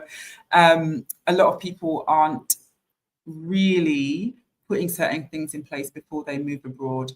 And your money's one of them. So do check Dee out, please, because we've had quite a lot of people, again, no shade, no shame, quite a lot of people that have ended up abroad and really ended up in crisis and been stuck and have had to rely on,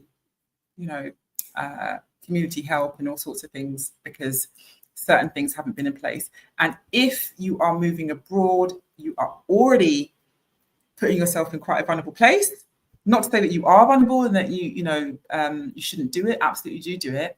But it's a really vulnerable place to be. And if you don't have as much in place before, as I've said 1,000 times in this chat, in this talk today, you're going to set yourself up for failure, basically. So that's what we're really trying not to do. We're trying not to set ourselves up for failure in the best possible way. So yeah, do check Dee out. Let's go down here. Good afternoon, everyone. Good afternoon. Know before you go. Oh, see? Know before you go, for sure. Absolutely.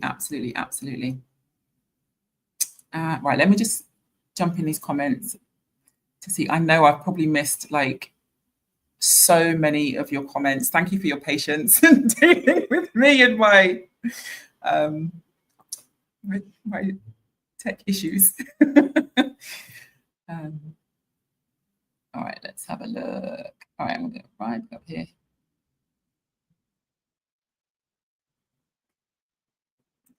All right. Okay. If I've missed your questions, that's not because I've been trying to ignore you. Ask your question again. If you have any questions for me, do put it in the chat. We've got a little bit of time left. So if you want to get your questions answered before we sign off for today, please do post them in the chat and we will get going on that. What's this? Not Zelani, but virtual therapy has been super helpful for me. Way better than nothing, especially when traveling to multiple countries. Yeah, for sure. Get yourself a therapist. Just get yourself a therapist. Do it. No, I fully acknowledge that actually for some people it's a real challenge to access therapy, whether that be financially, logistically, or even just being in a space where you're ready for it. It can be really, really difficult to access therapy. But we are now living in a day and age where so much of the world is literally at our fingertips. Previously online therapy was just unheard of. But now we're in a place where we can get online therapy. Like I say, my practice is virtual. If you do if you are somebody who is needing emotional support, for sure, do check out my website again, ZolaniTherapy.com. That's for coaching. The slash coaching is for coaching. But if you, I also have my therapy services up there, and you can sign up for therapy. I currently have 2 spots available for therapy work, and I have, I think, 1 coaching spot. But yeah, get on to my website and have a look-see. Okay, cool. QQQ, has growth in Merida changed your view of it? No, I don't think growth in Merida has changed. Well, I guess it depends what you're talking about growth, in terms of growth in the Black expat community, because the Black expat community here is growing. It really is growing. There's a large number of us here. But please do not read between the lines on that and think that that means that this is a utopia or safe haven, and again that all your problems are going to be answered by just coming here. It's easier, yes. It's more peaceful, absolutely, yes. We have better access to a higher quality of living, absolutely, yes. But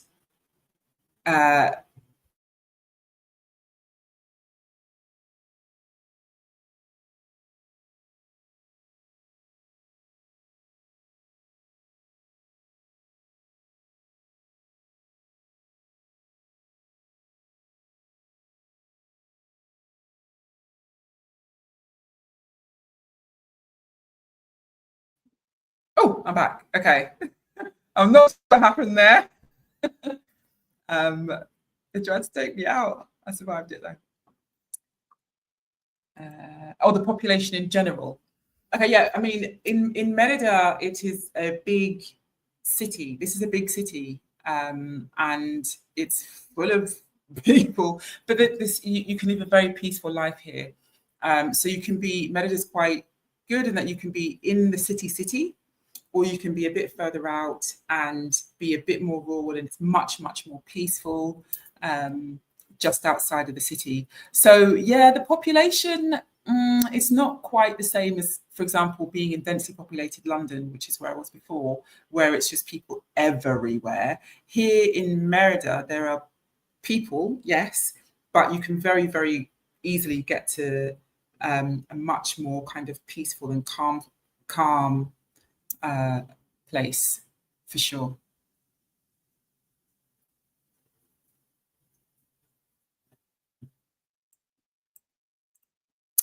Curious how you navigate the time suck of social media when your job is virtual, which is the case for many moving abroad. Yes. So it depends.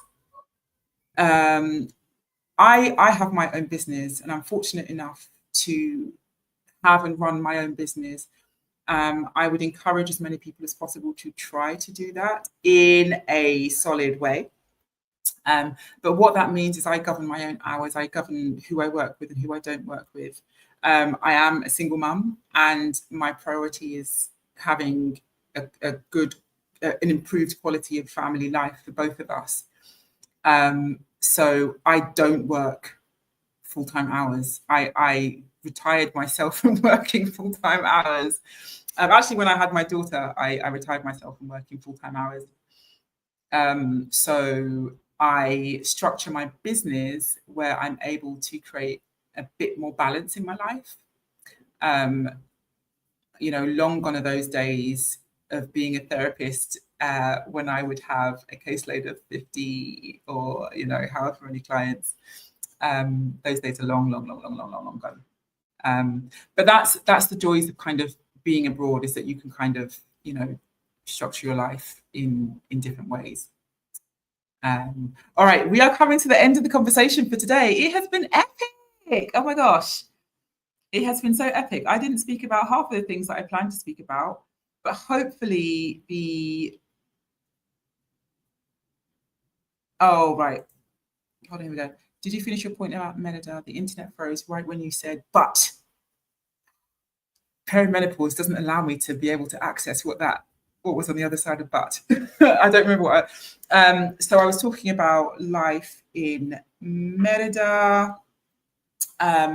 So life in Merida is really good. It's wonderful. I have a daughter who came here at 3 years old, who now lives a life where she is pretty much bilingual. She's pretty much fluent in Spanish. She outdoes me in Spanish completely. She runs rings around me in the language.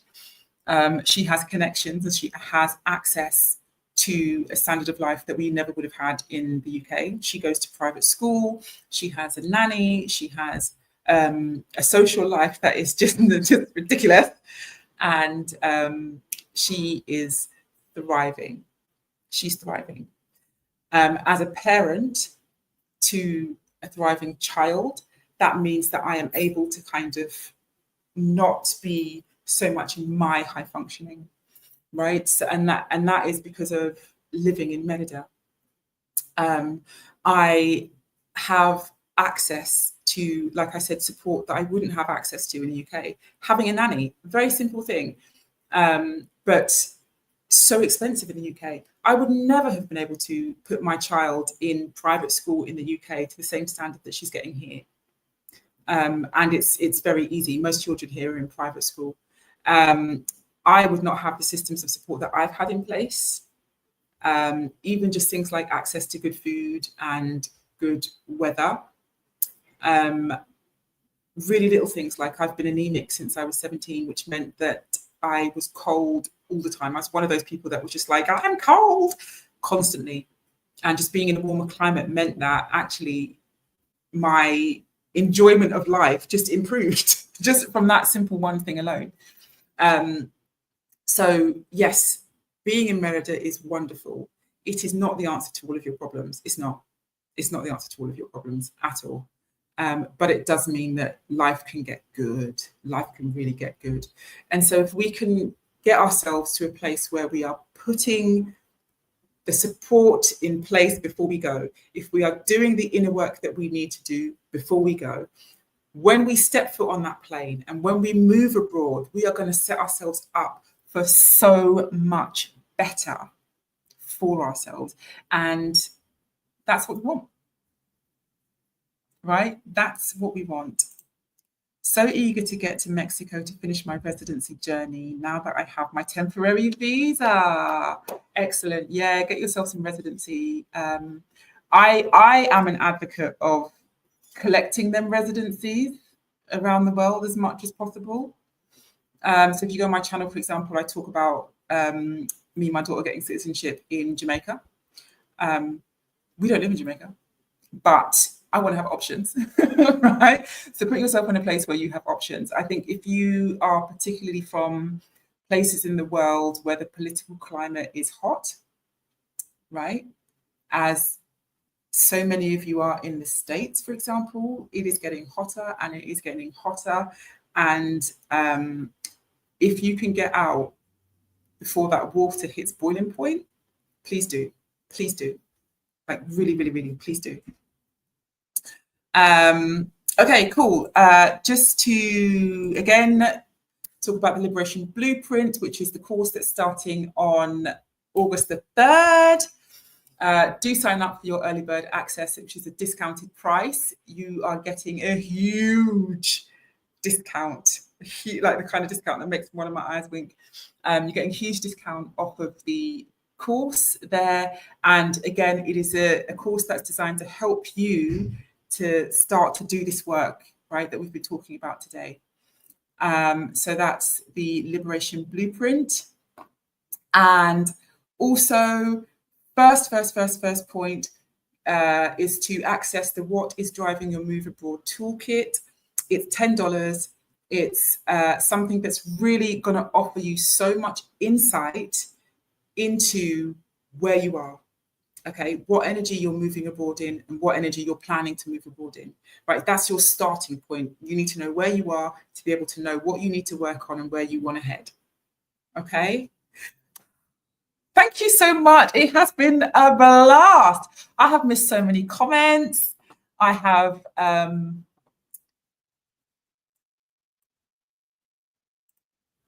collect the residency. Yeah, I've missed so many of your comments. I'm sorry if I didn't get to answer your questions. And can you keep the discount open until 1:30 p.m. CST? Dee likes to make me lose out. Yes, we can. I can do that for you. Absolutely. Absolutely. Yes, I will do my magic behind the scenes. And so it will be open until 1:30 p.m. CST. I'm not sure what time that is for me, probably much, much later. But thank you so much. Thank you. If you're chiming in from the future and watching the replay, do get in the comments. And you are still part of the community, so do share. I hope the future is wonderful, as Stephanie Perry says. I hope the future is great. Thank you again to Rashida for allowing me to take over her channel. We didn't burn down the house. The virtual house is still standing, which is wonderful. And thank you guys for showing up. Thank you. I hope you were really able to get something out of the session for today. Let's continue this conversation. Let's really start to do the work, and let's set ourselves up for a move abroad that is powerful and wonderful and supported, and get ourselves out of trauma and survival mode. Thank you so much. Thank you so much. Okay, bye. Get the toolkit. Sign up for the course.